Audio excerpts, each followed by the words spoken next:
दोस्तों, भिवानी की मनीषा केस की गुत्थी आज पूरे हरियाणा ही नहीं बल्कि पूरे देश में चर्चा का सबसे बड़ा मुद्दा बनी हुई है। एक साधारण अध्यापिका की रहस्यमयी मौत ने पुलिस, सरकार और समाज तीनों को सवालों के घेरे में खड़ा कर दिया है। सोशल मीडिया पर हैशटैग ट्रेंड कर रहे हैं और लोग पूछ रहे हैं, क्या सच में मनीषा का कातिल अब पकड़ा गया है? लाइव से आई विसरा रिपोर्ट ने इस केस को एक नई दिशा दे दी है। तो आइए पूरे मामले की परत दर परत कहानी जानते हैं, शुरू से लेकर अब तक। तो दोस्तों, अगर आप भी मेरी तरह मनीषा को न्याय दिलाना चाहते हो तो वीडियो को एक लाइक जरूर करें। मनीषा कौन थी? मनीषा भिवानी जिले की रहने वाली एक साधारण लेकिन होनहार युवती थी। बचपन से ही पढ़ाई में तेज, अनुशासन प्रिय और परिवार की उम्मीदों का केंद्र। उसने मेहनत करके अध्यापिका बनने का सपना पूरा किया। स्कूल में उसके छात्र उसे आदर से देखते थे और परिवार के लोग उस पर गर्व करते थे। उसकी छवि एक मेहनती, संस्कारी और आत्मनिर्भर लड़की की थी। किसी ने नहीं सोचा था कि उसकी जिंदगी अचानक इतनी दर्दनाक और रहस्यमयी तरीके से खत्म होगी। घटना का दिन 2025 के शुरुआती महीनों की बात है। उस दिन मनीषा रोज की तरह स्कूल गई थी, लेकिन घर लौटकर कभी नहीं आई। परिवार ने इंतजार किया, फोन किया, लेकिन कोई जवाब नहीं मिला। घंटे बाद खबर आई कि उसका शव मिला है। जब परिजनों और लोगों ने शव देखा तो रूह कांप उठी। मनीषा के चेहरे और शरीर की हालत इतनी खराब थी कि पहचानना मुश्किल हो रहा था। पुलिस का शुरुआती बयान स्थानीय पुलिस ने शुरुआत में कहा, ये आत्महत्या लगती है, मनीषा ने जहर खा लिया होगा। लेकिन परिवार ने इसे पूरी तरह खारिज कर दिया। उनका कहना था कि ये साफ साफ हत्या है। अगर आत्महत्या थी तो शरीर की हालत ऐसी क्यों है? चेहरा क्यों बिगड़ा हुआ है और शरीर पर चोटों जैसे निशान क्यों दिख रहे हैं? परिवार का गुस्सा बयान। परिवार ने साफ कहा, हमारी बेटी को पहले मारा गया, उसके साथ जुल्म हुआ और फिर सबूत मिटाने के लिए शरीर से छेड़छाड़ की गई। पुलिस मामले को दबाने की कोशिश कर रही है। परिवार का ये बयान सोशल मीडिया पर तेजी से वायरल हो गया। लोगों ने कहना शुरू कर दिया कि अगर परिवार खुद पुलिस पर भरोसा नहीं कर पा रहा तो सच सामने कैसे आएगा? सोशल मीडिया का दबाव। जैसे ही ये खबर फैली, सोशल मीडिया पर गुस्से का सैलाब आ गया।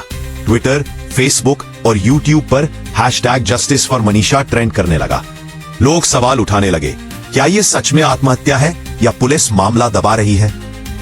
अगर आत्महत्या थी तो चेहरे की हालत इतनी खराब क्यों थी? क्या मनीषा के साथ कुछ गलत हुआ और फिर उसे जहर पिलाकर मार दिया गया? सोशल मीडिया ने इस केस को राज्य से निकालकर पूरे देश में चर्चा का मुद्दा बना दिया। पहला पोस्टमार्टम। सबसे पहला पोस्टमार्टम भिवानी में हुआ, लेकिन रिपोर्ट अधूरी और संदिग्ध लगी। मौत का कारण साफ नहीं बताया गया। परिवार ने कहा, यह रिपोर्ट सच छुपाने की कोशिश है। उन्होंने नए पोस्टमार्टम की मांग की। दूसरा पोस्टमार्टम रोहतक PGIMS। जनता और परिवार के दबाव के बाद शव को रोहतक PGIMS भेजा गया। यहाँ दूसरा पोस्टमार्टम किया गया। मीडिया रिपोर्ट्स में दावा किया गया कि शरीर में जहरीले तत्व पाए गए, लेकिन परिवार को लगा कि अभी भी सच्चाई पूरी तरह सामने नहीं आई। तीसरा पोस्टमार्टम दिल्ली AIMS। आखिरकार मामला दिल्ली AIMS भेजा गया। यहाँ देश के सबसे बड़े मेडिकल एक्सपर्ट्स की टीम ने जांच शुरू की। तीन पोस्टमार्टम होना इस बात का सबूत है कि मामला कितना विवादित था। परिवार और जनता दोनों ही चाहते थे कि असली सच सामने आए और कोई भी गलती ना हो।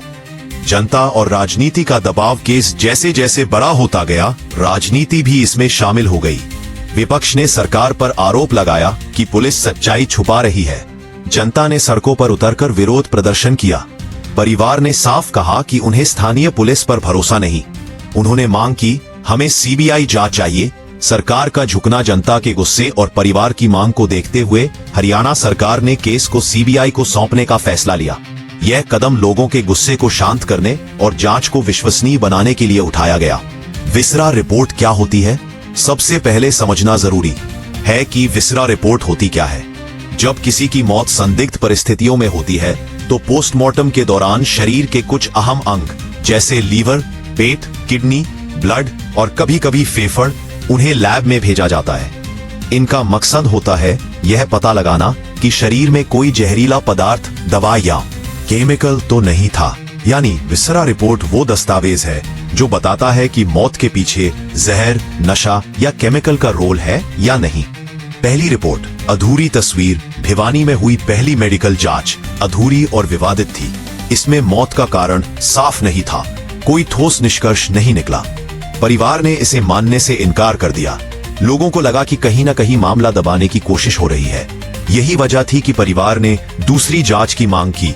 दूसरी रिपोर्ट रोहतक PGIMS रोहतक में की गई जांच ने तस्वीर थोड़ी बदल दी। मीडिया रिपोर्ट्स के मुताबिक मनीषा के शरीर में जहरीले तत्वों के निशान मिले। मौत की वजह आत्महत्या या हत्या, दोनों एंगल खुले रहे, लेकिन परिवार को यह रिपोर्ट भी अधूरी लगी। उनका कहना था कि यह रिपोर्ट भी सच छुपा रही है। तीसरी जांच एम्स दिल्ली। एम्स को इस केस में इसलिए लाया गया क्योंकि यह भारत की सबसे बड़ी मेडिकल संस्था है। यहाँ की टीम बेहद अनुभवी होती है और रिपोर्ट पर सवाल उठाना लगभग नामुमकिन माना जाता है।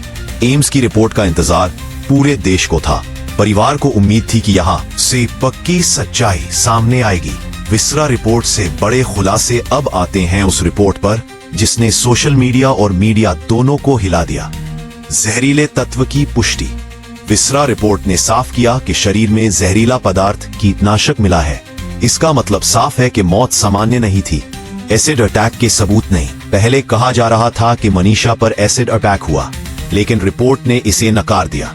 चेहरे की खराब हालत दूसरे कारणों से हो सकती है, रेप की पुष्टि नहीं।